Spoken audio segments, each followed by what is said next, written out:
เราเลือกรูปนี้ เพราะเราไม่ได้ชอบอะไรเป็นพิเศษ แต่รูปนี้มันมีผลงานของเรามากที่สุด ไม่ง่ายนะเว้ยแต่ละเรื่องคิดว่าคนที่สำคัญที่สุดที่เชฟให้เรากลายเป็นแบบนี้ก็คือเขาอะเขารู้อยู่แล้วว่าสำหรับเราเขาคือพ่อเรา ถ้าสมมติว่าเวลาเราอ่ะมีถึงเที่ยงคืนวันเนี้ยเสร็จจากบีไปอ่ะจะทำอะไรคงใช้เงินให้หมดอะแบบเห็นอะไรขวางหน้าซื้อให้หมด ซื้อให้หมด ชามนี่เอาขวางซื้อ โต๊ะนี่เอาขวางซื้อ ต่อใกล้ชิดคำว่าความตายมากที่สุดคือ เข้าใกล้ที่สุดคือรู้สึกว่าเคยเสียใจจนไม่สามารถ มีน้ำอะไรออกมาได้เลย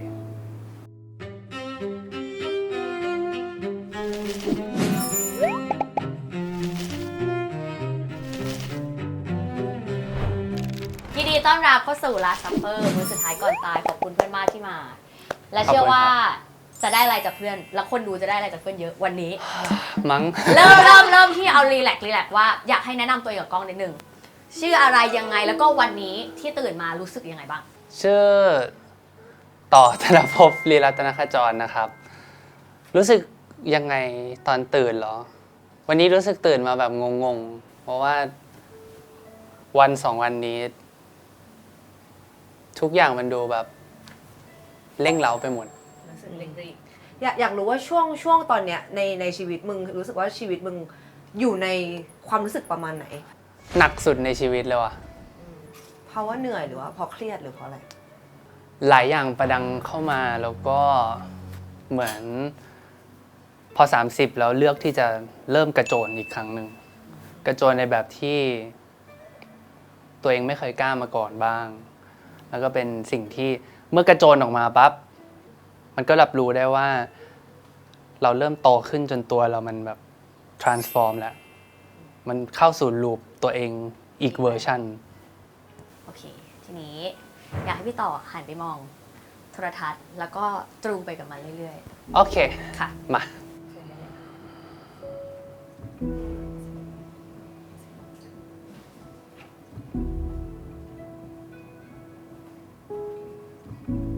เหมือนไม่ต้องใช้เวลาเลย โอเค รูปไหน ต่อเลือกรูปไหนคะ 3 อันนี้ความรู้สึกล้วนๆนะ แบบไม่มีฟิลเตอร์ เดี๋ยวเราจะมานั่งคุยกันว่าทำไม อ่าฮะ พี่ต่อถึงเลือกรูปที่ 3 มาค่ะยินดีต้อนรับสู่มือแรก แต่ว่า ครับ ก่อนอื่นถามก่อนทำไมเพื่อนถึงเลือกรูปนี้ เอาจริงเมื่อกี้คือเลือกตามอารมณ์เลยอะ คือไม่ได้มีเหตุผล หมายถึงว่าไม่ได้ใช้ตรรกกะความคิดเลย แค่เมื่อกี้รู้สึกว่า พอเจอทีมนี้แล้ว ไม่ได้อยากใช้ตรรกะ แต่มันดูถ้ามันนั่งมองอย่างนี้อาจจะรู้สึกว่าเราอาจจะสะกิดกับดวงดาวมั้งกับเรื่องแบบแสงสว่างอะมันอาจจะดูเป็นสิ่งที่คนเราอยากจะไขว่คว้าไว้มั้ง ทีนี้จริงๆแล้วมันมีมื้ออาหารมื้อแรก วางไว้อยู่หน้า อือฮึ เพื่อน เดี๋ยวให้เพื่อนเปิดออกมา แล้วเราจะค่อยๆไล่กันไปทีละรูปทีละรูป ไอ้ยา ไล่หน่อยคือคำว่าไล่ในที่นี้คือแค่ว่าเห็นรูปนี้ณวันนี้ เรารู้สึกยังไงบ้าง ก็โหเด็กมาก จำได้ไหมตอนนั้นอายุเท่าไหร่ มต้นอะ ต้ ม1ม2ไม่เกิน 3 แน่นอน โอเค รู้สึกว่าคิดถึงตัวเองตอนนี้สุด ในวัยนี้ที่สุด เพราะว่า มันไม่มีเรื่องต้องแบกอะ อืม แล้วก็ดูไม่มีเรื่องต้องผ่าน แค่ทำทุกๆวันให้ดี ทุกวันนี้เราต้องพยายามพูดกับตัวเองว่าทำทุกวันนี้ให้ดี แต่ณวัยนี้มันไม่ต้องพูดอะ มันทำเข้ามาไปเลย แล้วก็รู้สึกว่า คนรอบตัวในชีวิตสุดท้ายแล้วก็จะวนเวียนกลับมาอยู่ในคนที่อยู่ในรุ่นเนี้ยแหละ สุดท้ายแล้ว การที่เรายิ่งโตขึ้นแล้วคนรอบตัวในชีวิตเรายิ่งน้อยลง มันคือเรื่องจริงอะแต่สิ่งที่ไม่น่าเชื่อก็คือ กลุ่มคนเซนต์โดมินิก สุดท้ายเหมือนจะหายไปแต่กลายเป็นว่านี่คือกลุ่มคนที่ไม่เคยหายไปอะ ขอนิดเดียวว่า เราในวัยนั้นเนี่ย แตกต่างจากเราในวัยนี้นิสัย ใจร้อนนะ หุนหันพลันแล่นเหรอ หุนหันพลันแล่นนิดหน่อย ไม่นิดแหละ ใจร้อน ก็รู้สึกว่าเป็นช่วงชีวิตที่ ไม่มีฟิลเตอร์อะ ซ่าไหม ก็ประมาณหนึ่ง โอเคแล้วซ่าสุดนี่อยู่สักช่วง ตั้งแต่ม .3 ขึ้นไปสตาร์ทแล้วปั้ง โอเค พร้อม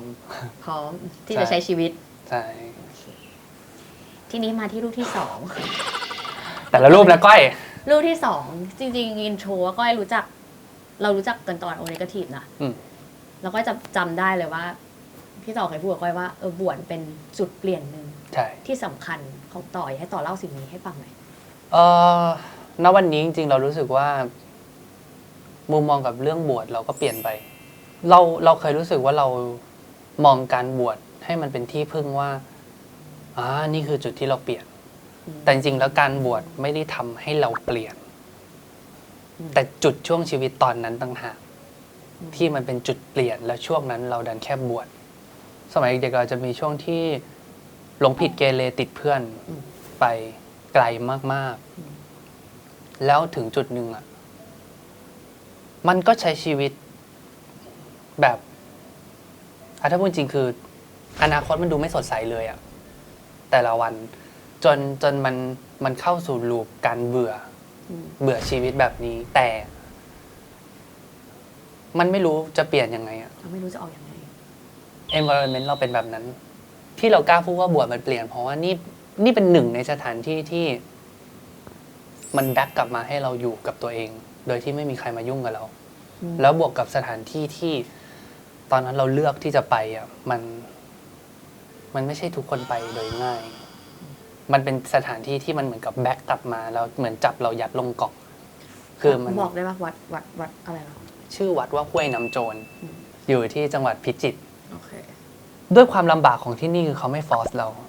เขาไม่มานั่งบอกว่า เธอต้องสวดมนต์นะ เธอต้องนั่งสมาธินะ มันคือแบ็กกลับมาชีวิตจริง ๆ ที่มันคือเราต้อง survival อ่ะ มันคือแบบ เฮ้ย ต้องออกไปบิณฑบาตนะ ไม่งั้นเราจะไม่มีอะไรกิน ต้องทำความสะอาดนะ นี่ก็สกปรกสิ อืมซีนที่กวาดลานวัดอะเอามาจากที่นี่ มันคือซีนที่เราโดนสั่งให้ไปกวาดโบสถ์แต่โบสถ์ที่เนี่ยแม่งไม่มีกำแพง แล้วเขาบอกให้ไปกวาดให้สะอาด แต่แม่งเป็นไปไม่ได้ แต่กลายเป็นว่าจุดนั้นตั้งหากที่เหมือนพอเราได้อยู่กับการกระทำนั้น มันกลายเป็นว่ามันได้รีเลทตัวเอง มันได้แบบคิดย้อนกับสิ่งที่ผ่านมาแล้ว มันเหมือนเป็นครั้งแรกที่ได้ตระหนัก ถึงตัวเองว่า เฮ้ย จริง ๆ เราเป็นคนแบบไหนวะ จริง ๆ เราอยากมีชีวิตยังไงวะ นี่คือเป็นจุดครั้งแรกที่ยอมรับตัวตนข้างในตัวเองว่า สิ่งที่สร้างว่าตัวเองแข็งแกร่งมันไม่จริงเลย เราทำตัวแข็งแกร่งเพราะจริงๆแล้วเราอ่อนแอแต่เรากลัว ที่คนอื่นจะเห็นว่าเราอ่อนแอ ไปที่ลูกที่สามค่ะ เรียนจบ อยากรู้ว่าเรากับครอบครัวเรามี attitude ยังไง เป็นยังไง ผมก็เป็นเหมือนลูกชายหลาย ๆ คนที่ขี้เขินแหละ คือหมายถึงว่าเราแสดงออกไม่ค่อยเก่งเท่าไหร่ คือมันเป็นความสัมพันธ์พิเศษ เนื่องจากว่าเราเป็นพ่อลูกกันมั้งพ่อลูกแม่ลูกกัน คือเขาจะรู้ว่าเรารักและเราแคร์เขาและเราให้เขาได้ทุกอย่าง โดยที่เราไม่ต้องแสดงออกกับเขาอะทุกวันนี้ที่ทำอยู่ คิดไม่ออกเลยว่าถ้าไม่พูดว่าเพื่อพวกเขาแล้วมันจะเพื่อใคร แต่ในฐานะลูก อย่างน้อยเขาจะต้องเป็นพ่อแม่ที่สบายอะ นั่นคือสิ่งที่เรารู้สึกมันเป็นการตอบแทนความรักในรูปแบบของเรา ใช้คำว่าเราสนิทแบบไหน แบบที่เขาช่างรู้จักเราดีซะเหลือเกิน ช่วงแรก ๆ ที่เราอาจจะยังไม่ได้มาไกลได้เท่าเนี้ย มันก็เคยมีในฐานะลูกว่าเราโคตรอยากให้เขาภูมิใจเราบ้าง เพราะเรากล้าพูดว่าถ้าแบบสมัยเด็กเราอาจจะแบบ แทบไม่เคยทำอะไรให้เขารู้สึกอย่างนั้นได้เท่าไหร่ แต่เรารู้สึกว่าจุดที่มันเป็นความรู้สึกชัดเจนว่าเขาaccept ว่าเราแบบเฮ้ยเราโตขึ้นแล้วนะอะไรเงี้ย นี่คือเป็นเส้นทางของพี่ต่อในด้านชีวิต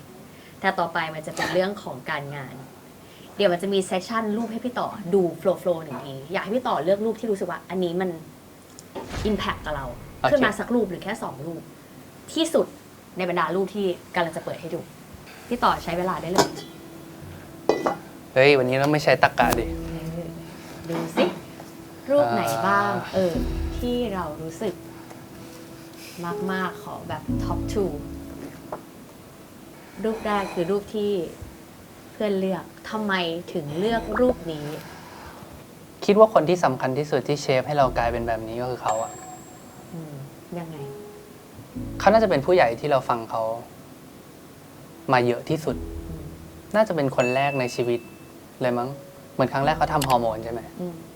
ฮอร์โมนสำหรับเรามันไม่ใช่เรื่องชีวิตวัยรุ่นนะ แต่สำหรับเรามันคือผู้ชายที่เราไม่รู้จักและไม่สนิทคนเนี้ยเขา accept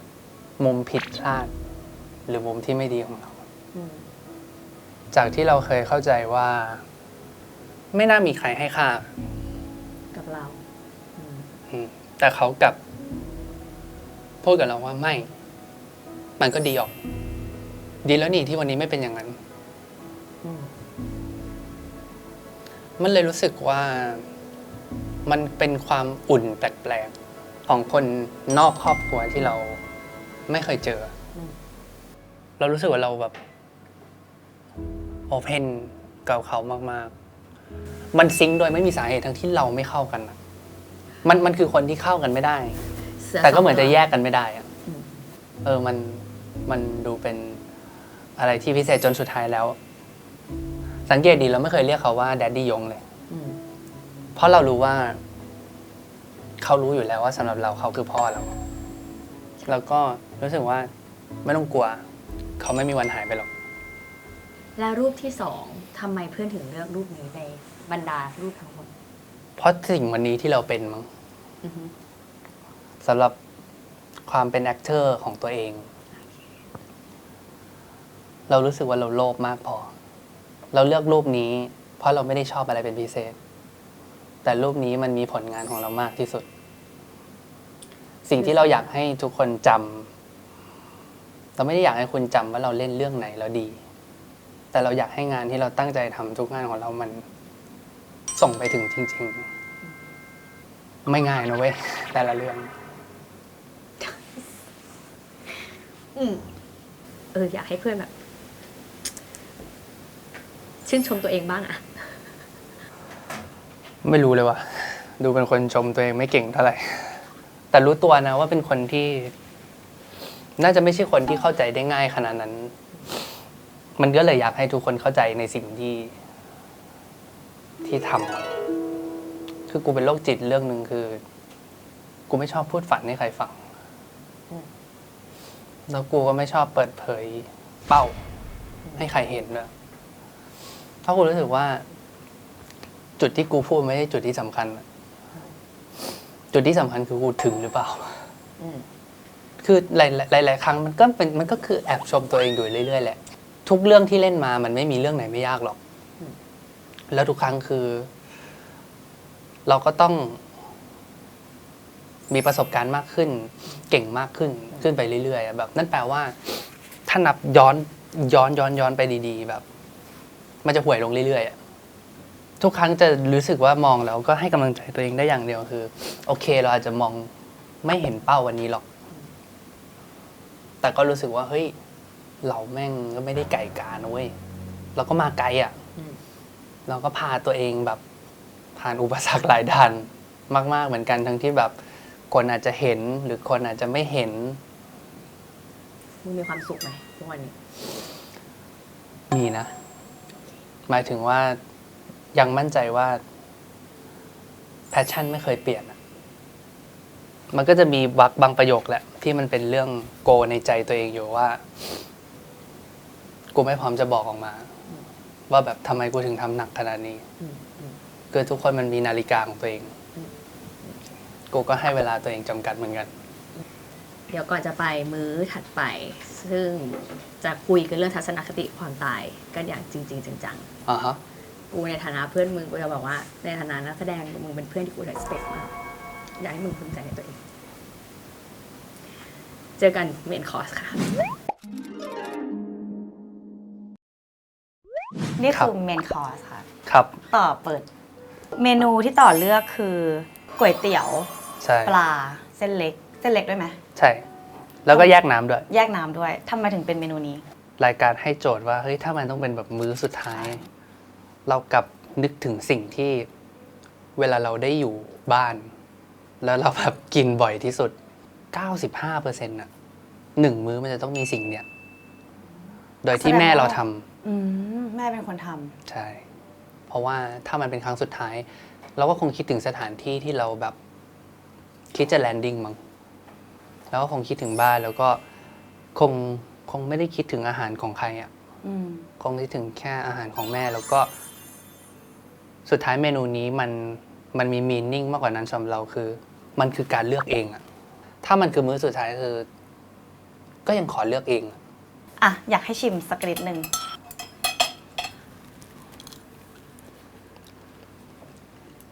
อือฮึ เป็นไง รู้ว่าแต่ว่า ก็ก๋วยเตี๋ยวเฉยๆก็จะไม่รู้สึกพิเศษ คือสำหรับเราอะเราไม่ใช่คนฟิลที่เกิดมาเพื่อกินอะเราไม่ใช่ทางนั้นสำหรับเราคืออาหารคือ อาหารไง แค่นั้น อร่อยเท่ากับอร่อยไม่อร่อยเท่ากับไม่อร่อยมีนิ่งไม่มีมากกว่านั้น ถึงสมมุติว่าจะเป็นฝีมือจากแม่ก็จะรู้สึกว่าก็คืออาหารอยู่ดี ใช่จะพิเศษแค่ appreciate ว่าแม่ทำอร่อย ถูกใจเราปรุงถูกใจเรา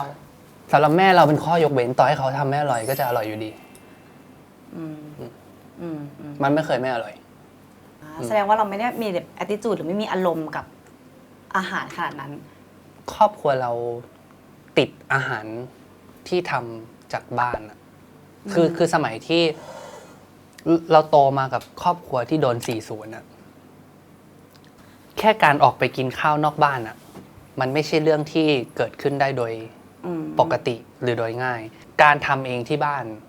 จริงๆแล้วเซฟคอร์สสุดคุ้มที่สุด แล้วก็ทุกคนสามารถเลือกสิ่งที่ตัวเองอยากได้ในจานของตัวเองได้อะไรเงี้ยฮะ แล้วถ้าสมมติเป็นมื้อสุดท้ายจริงๆอะต่อคิดว่าต่อบนโต๊ะอาหารเนี่ยอยากจะกินข้าวกับใครบ้าง คนเดียว คนเดียว สถานที่ถ้าเลือกได้จะเป็นที่ไหน บ้าน ที่บ้านคนเดียว คิดว่าวันสุดท้ายของตัวเองเราจะไม่มานั่งเสียใจทีหลังหรือเสียดายอ่ะก็เลยรู้สึกว่าก็ไม่ได้อยากให้คนอื่นเห็นวันสุดท้ายของเราเช่นกัน เราก็เลยเลือกที่อยู่คนเดียว สมัยมหาลัยเวลาเราเรียนอ่ะ ยุคที่ทุกอย่างวุ่นวายมากๆ คนไม่ค่อยเจอเราเพราะเรานั่งกินข้าวคนเดียวบนรถบ่อยมาก ทำไมถึงเลือกที่ไปกินข้าวคนเดียวอะ ยุคนั้นการออกไปของเรามันทำให้เพื่อนเราวุ่นวายเรารู้สึกว่าเราทำให้คนอื่นลำบาก วันหนึ่งอาจจะออกไปกับเพื่อนแค่มื้อเดียวแหละ มื้ออื่นก็คือฝึก ยุคสมัยการที่แบบคนเข้ามาหาเรามันไม่เหมือนกันอะเช่นแบบมันก็สามารถไปถึงจุดที่ว่าต่อให้เรากินอยู่ขนาดไหน อ๋อ คนก็จะถ่ายอยู่ดี คือเรามีชื่อเสียงแล้ว ถ้าสมมติว่า ใช่ เราไปแล้วเพื่อนก็จะแบบวุ่นวาย ใช่ เราก็เลยเลือก คือหมายถึงว่ามันเคยเห็นรีแอคที่เพื่อนรู้สึก เช่นอะเดินข้ามตึกเรียนเอาแค่นั้นเลย ตึกติดกันแทนที่จะ2 นาทีถึง มันเคยถึงเกือบชั่วโมงอะไม่ถึงห้องแต่ที คนก็เข้ามาถ่ายรูปอะไรเงี้ย ใช่ โอเค มันก็เลยรู้สึกว่าแล้วเราเป็นคนที่จัดการปัญหาด้วยตัวเองมาตลอดอะ ไม่ต้องพึ่งใครจัดการเอง เราพยายามที่จะไม่พึ่งคนอื่น คือเราเป็นคนความคิดที่ว่า ถ้าปัญหาของเรายังแก้ไม่ได้อะสุดท้ายแล้วการที่เราไปปรึกษาคนอื่นบางครั้งโอเคมันอาจจะได้ความคิดใหม่ๆแต่ว่าสิ่งที่มากกว่านั้นคือบางครั้งคือมึงกำลังเอาปัญหาไปใส่คนอื่นนะเราไม่ได้อยากเป็นคนคนนั้น แล้วอยากรู้ว่า เคยคิดแบบเล่นๆป่ะว่าแบบถ้าสมมติว่าเราจะตายเนี่ย เราจะแบบอยากตายแบบไหน อยากตายแบบไม่มีโรค ก็คือหลับไป อืม แสดงว่าต่อไม่ได้ปกติคือไม่ได้คิดถึงเรื่องความตายเลย ผมไม่อยากตายผมพูดเลยผ เรา มไม่เคยอยากตายเลยสักครั้ง เรากลัวไหม เอางี้เราว่าเรากลัวตายเพราะเราเคยมียุคที่เรารู้สึกว่าเราไม่กลัวตาย อ่า เด็กๆเรากล้าพูดว่าเราไม่กลัวตาย แต่พอเราโตมาเรารู้แล้วว่า อาจจะเข้าใจผิด ไม่หมายถึงว่า เด็กๆรู้สึกว่า เราจะมองว่าแบบ เข้าใจ คนเราตายยาก เออ แต่ยิ่งโตขึ้นเวลาเราเห็นความเป็นจริงเราจะรู้ว่า อะไรจะเกิดขึ้นก็ได้ตอนไหน ง่ายกว่านั้น ได้ ก็เลยก็กลัวอยู่แหละ แบบ คือถ้าสมมติว่าถามต่อว่า มีอะไรที่ผ่านมาในชีวิตที่รู้สึกเสียดายไหมต่อเขามันจะตอบว่าไม่เลย ใช่ ม แม้การผิดพลาดมันจะมากมายเหลือเกิน อืมอืมอืม แต่วันนี้เราก็จะยืนยันอยู่ดีว่า ก็ดีนะ เคยมีรู้สึกว่า regret อะไรไหมรู้สึก ถ้าย้อนเวลากลับไปบ้างได้จะไม่ทำแบบนั้น มันมีบ้างแต่มันก็กลัวการกลับไป ถ้าสมมติว่าเวลาเราอ่ะมีถึงเที่ยงคืนวันเนี้ยแค่เที่ยงคืนเลย เสร็จจากดีไปอ่ะจะทำอะไร คงใช้เงินให้หมดอะ คงใช้เงินที่มีอยู่ให้หมดในวันนี้ เพราะว่าเราทำงานถูกไหม อ๋อ แล้วใช้เงินนี้สเปซิฟิกได้ไหมว่า ใช้เงินจะทำอะไรบ้างจะซื้ออะไรบ้าง แบบเห็นอะไร จะ ข ให้ วางหน้า ใคร ซื้อให้หมด ซื้อให้หมด ชามนี่เอาขวางซื้อ โต๊ะนี่เอาขวางซื้อ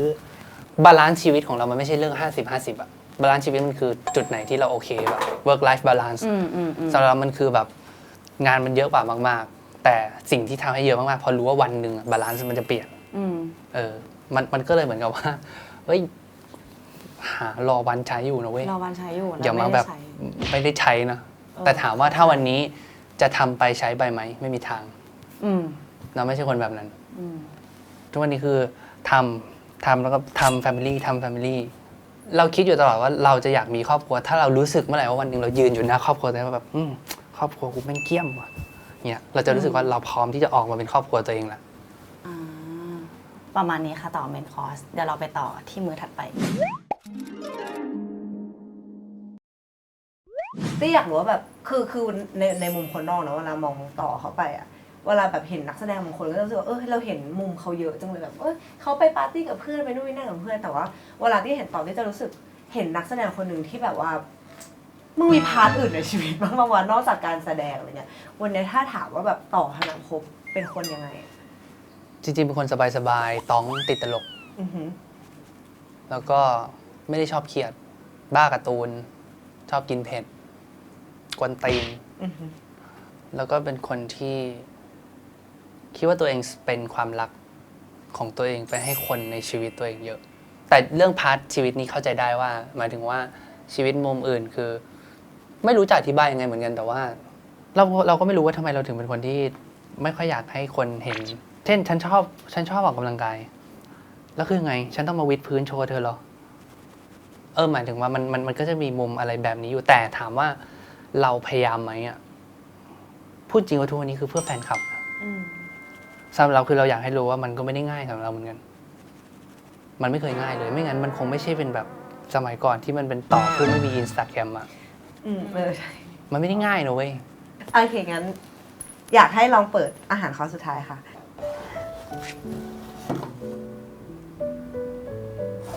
โอ้ใบตายเหรอเนี่ย ไอ้หยา เคยแบบ ไอ้หยา จริงๆมึงเล่นหนังมาเยอะเคยมีแบบโมเมนต์หรือซีนไหนที่แบบมันมีภาพแบบภาพมรณะของมึงไหมเรื่องไหนที่แบบ หรือว่านี่คือโมเมนต์แรกในชีวิตที่แบบเคยเห็น ไม่เคยส่วนใหญ่รอดตลอด เฮ้ยสมาร์ทคือสมา ถึ ร์ ง ท แล้ว ไม่ค่อยไป แต่มันก็วันหนึ่งก็คงมีแหละมั้ง แต่ว่าอันนี้ก็น่าจะรูปแรกหล่อหรือเปล่า เห็นแล้วรู้สึกไงวะมึง อย่าเป็นตอนนี้เลย อย่าเพิ่ง ยังไม่ใช่ตอนนี้หรอก ต่อใกล้ชิดคำว่าความตายมากที่สุดคือ เข้าใกล้ที่สุดคือรู้สึกว่าเคยเสียใจจนไม่สามารถ มีน้ำอะไรออกมาได้เลย น่าจะเคยครั้งหนึ่งตอนเด็กกว่านี้มาก ๆ ในชีวิตนะ ซึ่งมันคือโมเมนต์ไหนเล่าได้ไหมหรือแชร์ได้ไหม อันนี้น่าจะเป็นอากงอืมเหมือนกับยุคนั้นจะเป็นยุคที่เรายังแบบพูดง่ายคือเรายังเกเรอยู่อะแล้วก็เป็นเฟสที่ครอบครัวเราส่วนใหญ่คือไม่เอาแล้ว เริ่มรู้สึกว่าคุยไม่รู้เรื่อง แล้วก็มาถึงตอนที่อากงเราป่วย แล้วก็ต้องนอนติดเตียงอยู่ที่โรงพยาบาล ซึ่งก่อนหน้านี้ย้อนความไปคือ เขาน่าจะเป็นญาติคนเดียวที่เรารู้สึกว่า นอกจากพ่อแม่แล้วทำไมเขาถึงดูแบบดูรักเราอะคือเด็กๆเราก็ติดแม่ เวลาเขาจะให้นั่งเครื่องบินไปหา นี่ก็เป็นลูกแบบพี่ชาย2 คนไปแบบโหไปกันหมดเราคือไม่ จนวันที่เขาย้ายมาอยู่กับเรา ที่กรุงเทพอะไรเงี้ย ก็รู้สึกสัมพันธ์ได้ว่า เขาดู เขาดูใช้คำว่าไม่หมดหวังกับเรามั้งเขาดูพร้อมจะรับเหมือนสิ่งที่พ่อแม่เราทุกวันนี้เป็นกับเราอะคือหมายถึงว่าเขาดูพร้อมจะรับทุกการเป็นของเรา แต่เขาไม่เคยให้ท้ายเรานะนี่น่าจะเป็นญาติคนแรกและคนเดียวเลยมั้งที่จากที่เราไม่ค่อยกลับบ้าน เราก็ยังไม่กลับบ้าน แต่ว่าใช่กลายเป็นว่าเรานอนโรงพยาบาลทุกคืนแล้วก็จนจำได้ว่าวันนั้น รู้แล้วแหละว่าโรงพยาบาลเขามีทรายมาว่า น่าจะแถววันสองวันนี้ น่าจะหมดเวลาแล้ว ตอนนั้นก็เด็กอยู่อ่ะก็ไม่ได้คิดอะไรอ่ะเราแค่รู้สึกว่าเฮ้ยโอเครับได้ มันก็ตัดสินใจไปเรียนปกติ จนขากลับ ไม่รู้ทำไมตอนนั้นคิดอะไรอยู่ เราจะรู้สึกว่าลึกๆเราคิดอยู่ตลอดว่า เราจะทันอยู่เจอเขาแน่ๆไม่ได้คิดว่าจะไม่ทันนะแต่สุดท้ายวันนั้นคือมันไม่ทัน ไปถึงปั๊บมันเป็นแบบญาติคนอื่นๆ ที่เขาก็ไม่ได้สมูทกับเราสักเท่าไหร่แบบออกันอยู่ แล้วก็ทุกอย่างแปลกไปหมดแบบพอโผล่หน้าไปปั๊บแล้วไปคุมผ้าไปแล้วอะไรเงี้ยมันรู้สึกใจมันดิ่ง เหมือนหัวใจมันร่วงไปเลย แล้วยิ่งมารู้ประโยคสุดท้ายตอนที่เราแบบเพิ่งมารู้ตอนที่กลับมามีอาชีพการงานที่ค่อนข้างโอเค รู้จักพ่อตัวเองว่าก่อนเขาไปอ่ะพ่อเราทันเขาบอกว่าอย่าปล่อยมือเรานะเขาบอกว่าเชื่อเถอะลูกชายคนเล็กป้าคนเนี้ย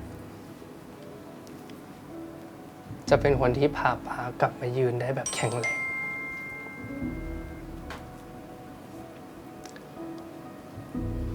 มันเป็นคำพูดที่ตอนนั้นไม่มีใครรู้ด้วยซ้ำว่าข้างหน้าจะเป็นไงแต่ว่าสำหรับเรามันคือ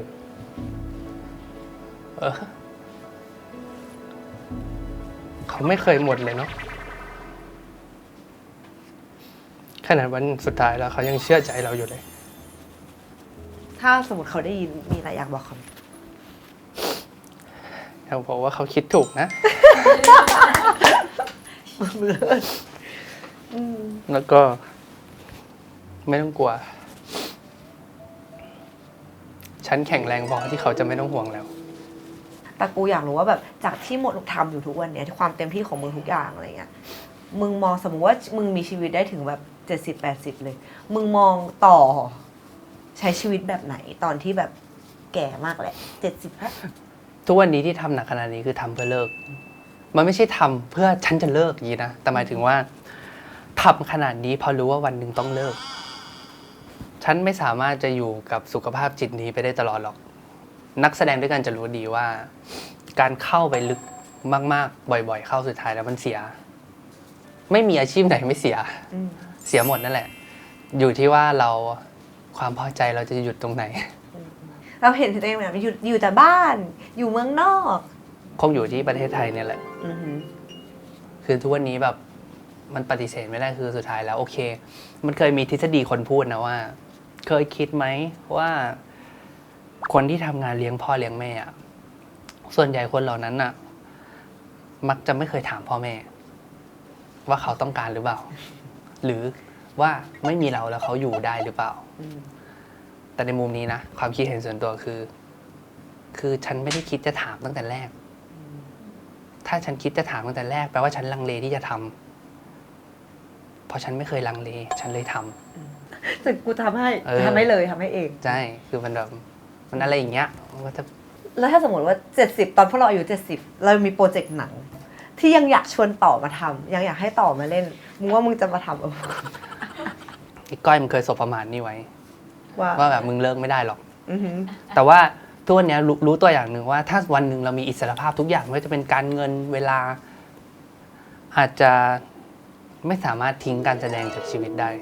คือทุกวันนี้มันไม่ใช่แค่เรื่องแพชชั่นว่ะมันคือคนเราทุกคนมันมีภาระหน้าที่อ่ะเราจำเป็นจะต้องทำเพราะมันคืออาชีพ แต่ถึงจุดหนึ่ง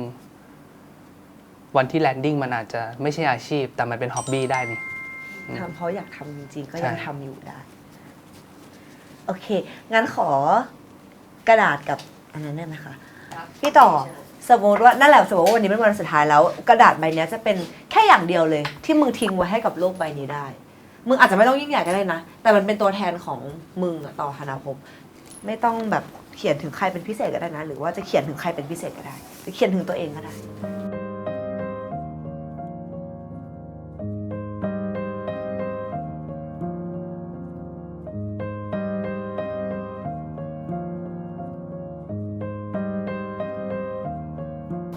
เขียนถึงใครอ่ะ เขียนว่าอะไร ฝากไว้ถึงแค่คนที่ผ่านมาเห็นกระดาษใบนี้ไม่ได้สเปซิฟิกแต่ว่าเผื่อว่าตายไปแล้วเขาน่าจะลืม ก็เลยเขียนชื่อตัวเอง พร้อมนามสกุล แล้วก็บอกให้เขาเซิร์ชดู งานคนนี้ดูได้ เจ๋เนาะ มึงนี่มัน งานคนนี้ดูได้ มึงอยากให้คนจำมึงแบบไหน อยากให้จำจุดสูงสุดที่ไปไกลได้ ที่ยังไม่รู้ว่าจะไปถึงไหน ถ้าอยากให้จำนะ ไม่งั้นก็คงหยุดไปนานแล้วอะ อันนี้เป็นสิ่งที่แบบมึงอยากจะทิ้งไว้ให้คนที่ผ่านมาเห็น แต่ว่ามีคนหนึ่งมีคำพูดหรือว่ามีบางอย่างอยากบอกมึงเหมือนกัน ถ้าสมมติว่าพรุ่งนี้จะเป็นวันนี้จะเป็นวันสุดท้ายของมึงแล้วเขาก็มีอะไรอยากบอกมึงเหมือนกัน เป็นเมสเซจจากใครบางคน ถ้าพรุ่งนี้พี่ต่อไม่อยู่แล้วก็อยากจะขอบคุณช่วงเวลาที่ผ่านมาครับตลอด 8 ปีที่ผ่านมา ที่คอยดูแลแล้วก็คอยแนะนำผมเสมอนะครับผมยังจำได้ดีวันแรกที่ได้ไป outing GTS แล้วก็ได้นั่งรถกับพี่ต่อ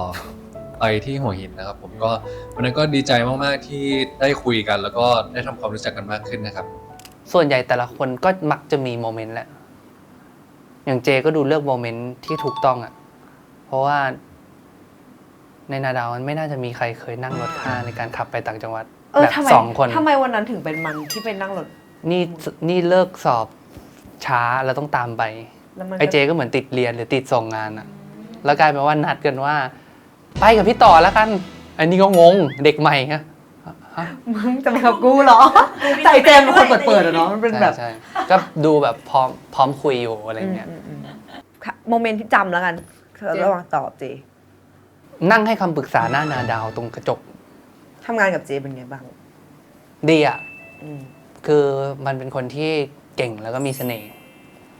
หล่อ อืม แล้วก็เป็น เรื่อง คนที่ เรื่องนี้ที่มึงใส่เสื้อมานี่คือมึงต้องรักสปอยได้ขนาดไหนไม่รู้ต้องรัก มันต้องรักกูต้องรักมันเลยหล่อแล้ว อะไรในตัวมันที่แบบมึงรู้สึกว่า นี่เป็นการเล่นแบบครั้งแรกเลยปะแบบว่าการที่แบบต้องรักเพศเดียวกันครั้งแรก ใช่ แบบรักแบบชู้สาวอ่ะรักแบบการเป็นคนรักกัน สำหรับมึงมันยากหรือมันง่าย หรือมันมีความชาเลนจ์อะไรในการแบบ เพราะว่าในชีวิตจริงมึงน่าจะไม่เคยรัก รู้สึกว่าเป็นช่วงที่ตัวเองพร้อม อืม เปิดมากพอที่จะกล้าลองดู คือเมื่อก่อนอ่ะมันก็มีคนชวนแหละ แต่ว่าเราก็จะ respect งานเขา คือถ้าเราทำไปได้แบบไม่ขนาดนั้นอ่ะ เราก็จะรู้สึกแบบเอ้ยพี่อย่าเลยมั้งแบบไม่น่าดีอ่ะถ้าพูดถึงการทำงานที่สมมุติถ้าทำงานกับพี่ยงแล้วมีเจแบบอ่ะอันนี้สนุกเลยเพราะกูจะโดนด่าแบบ100%คือเขาจะชอบชมเจกระแทกด่ากูไปเรื่อยๆแบบเงี้ยชิง แค่มีมึงกับพี่โยงมัน แล้ว คือแบบ แล้วก็มี translator ของเขาอีกอันคือวอเพื่อให้ทุกคนได้ยิน เซเมื่อกี้ดีมากเลยเจ แต่พี่ขออีกทีนะ ไม่ผ่านเพราะไอ้ต่อ นะมันจะต้องมีลูกชิ่งมาถึงกู คือนี่รู้สึกว่าเจมันดูเป็นเด็กที่มีของแบบมีพรสวรรค์อะมันดูมีของมันอะซึ่งแล้วของที่มีก็ดันดีด้วย อืม ซึ่งแบบดีชอบเจอคนแบบนี้ มันดูเป็นคนให้เราได้วิ่งไล่ตามดี คือสำหรับคนที่แบบเราไม่ได้มีของแบบคนเราเนี้ย มันก็มี เวลาเห็นอะมันจะรู้สึกแบบอุ้ยเราต้องรีบเดี๋ยวไม่ทันเขา เดี๋ยวไม่ทัน เขาแบบไม่ต้องเตรียมเยอะอะไรอย่างเงี้ย ในฐานะที่มึงต้องไปรักเพศเดียวกันอะรักยากไหมหรืออะไรในตัวมันที่ทำให้มึงรู้สึกว่าเอ้ยเชี่ยพามึงไปถึงความรู้สึกตรงนั้นได้ ความรักไม่ใช่ปัญหาการหลงรักก็ไม่ใช่ปัญหา แล้วจริง ๆ เคมีที่แม่งโคตรเจ๋งจริงๆอะคือต้องเป็นเคมีที่เห็นในรูปแล้วไม่เห็นว่ามี อืม แล้วไปทำให้มี อันนั้นอะมันจะพาไปสู่จุดที่มันแบบ จังหวะเชี่ยเคมี เออ เกิดว่า เอาดี มันมาว่ะ ๆคือมันเหมือนมันคือจังหวะแบบ unexpected มั้ง คือคนมันไม่ได้ expect คือแบบเห็นหน้าแล้วก็ต่างคนนี้แล้วไงอะแบบยังไงอะแต่พอเข้าไปปั๊บมันแบบเอาก็ได้นี่แล้วแค่รู้สึกว่าบางครั้งเคมีมันไม่จำเป็นว่าชีวิตจริงเราเข้ากันได้หรือเปล่า แต่พอเป็นตัวละครแล้วมันเกิดขึ้นวะ เพราะถ้าคุณเป็นตัวจริงยังไง มันก็ต้องได้ดิวะมันไม่ได้กำหนดหรือมันไม่ได้จัดตัวคุณเลยว่าคุณเป็นเพศนี้แล้วทำไม แสดงว่าตอนเล่นการุญยฆาตคือ มันแค่ as a person ถูกปะเรารักคนคนหนึ่ง as a person ต้องขอบคุณพี่หวอแล้วว่ามุมความรักของเขาดีมาก การมองคนรักของเขามันทำให้เรารู้สึก สบายใจแล้วรู้สึกว่ามันเกิดขึ้นจริงแหละ ถ่ายการลุญยฆาตแม่งรู้สึกได้เลยว่าเอาจริง ชีวิตคนเราอะทุกคนอะมันสปาร์กได้นะเว้ย อืม มันสปาร์กได้จริงๆแบบ แต่อยู่ที่ว่าเราจะแมนเดตมันต่อยังไง อืม กับผู้ชายคนหนึ่งสมมติฉันสปาร์กกับผู้ชายคนหนึ่งอะมันไม่ได้ผิดหรือมันไม่ได้ว่าเชิดฉันเป็นอะไร อืม แต่แค่ว่าคนคนเนี้ยมันมีบางอย่างที่มันแบบปึ๊กกับเรา ไอ้นี่กับเราดูการุญยฆาตเราจะได้อะไร เราว่ามันได้ mindset และได้ educate เรื่องการุญยฆาตหลักๆเลยนะ แล้วก็เราจะพาคุณล่นเล่นไปกับ suspense มันเป็นเรื่องสืบสวนที่เอาจริงๆมันพูดเรื่องการุญยฆาตก็จริง แต่ว่าเราเอา suspense นำน่าจะเป็นอีกเรื่องที่สนุก แล้วก็คิดภาพง่ายๆว่า ถ้าคนเรารักกันแต่ mindset เรามันไม่สามารถแบบ mindset เรามันอยู่กันคนละแบบ ไปด้วยกันไม่ได้ mindset เราอยู่คนละฝั่งแบบเนี้ย แต่เราคือคนรักกันนะ มันคือการหาว่าคนคู่นี้รักกันยังไงอะ ดูได้ที่ไหนด้วยที่ไหน มี20:30นะครับ วันพุธพฤหัสทางช่องวัน 31 หรือดูในวันดีก็ได้ แต่ว่าถ้าอยาก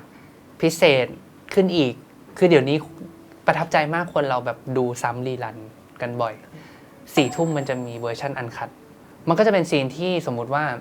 ในทีวีอ่ะมันก็จะโดนเซ็นเซอร์ทีวีบางอย่าง คือบางครั้งเราอยากเล่าแบบชัดไปเลย มันอาจจะต้องหลบ อ่า แต่ถ้าไปอยู่ในวันดีก็คือไม่หลบเล่าให้เห็นเลยว่าทำอะไร ฝากติดตามเรื่องนี้น่าจะแบบเข้มข้น สุดท้ายข้างหลังสุดท้ายก่อนตายอยากเล่นบทไหน มึงมันยังมีบทแบบไหนที่มึงยังไม่เล่นแล้วมึงรู้สึกว่าไอ้เชี่ยชีวิตนี้หนึ่งชีวิตกูต้องได้เล่นบทนี้สักครั้งหนึ่ง อุลตร้าแมนสิวะหยอก ซุปเปอร์ฮีโร่ดีวะ แต่ว่าอยากเล่นอยากเล่นซูเปอร์ฮีโร่ที่ออนโปรดักชันที่ใช่นะ มาเวลวะ มาเวล ออนโปรดักชันที่ใช่ ใช่ทำให้ถึง ครับ โอเค วันนี้ขอบคุณต่อมากที่มา ครับ ใช้เวลาด้วยกันนั่นแหละ กูว่ามันน่าจะเหมือนมันได้ตกตะกอนอะไรบางอย่างด้วยกันแหละไม่ได้จริงๆมันไม่ได้ดราม่าขนาดนั้น แต่ว่าขอบคุณต่อมากที่มา ขอบคุณ นะคะ ทั้ง 3 เมนูการุญยฆาตเท่ตัดด้วย ฝาก นะ เพื่อนด้วย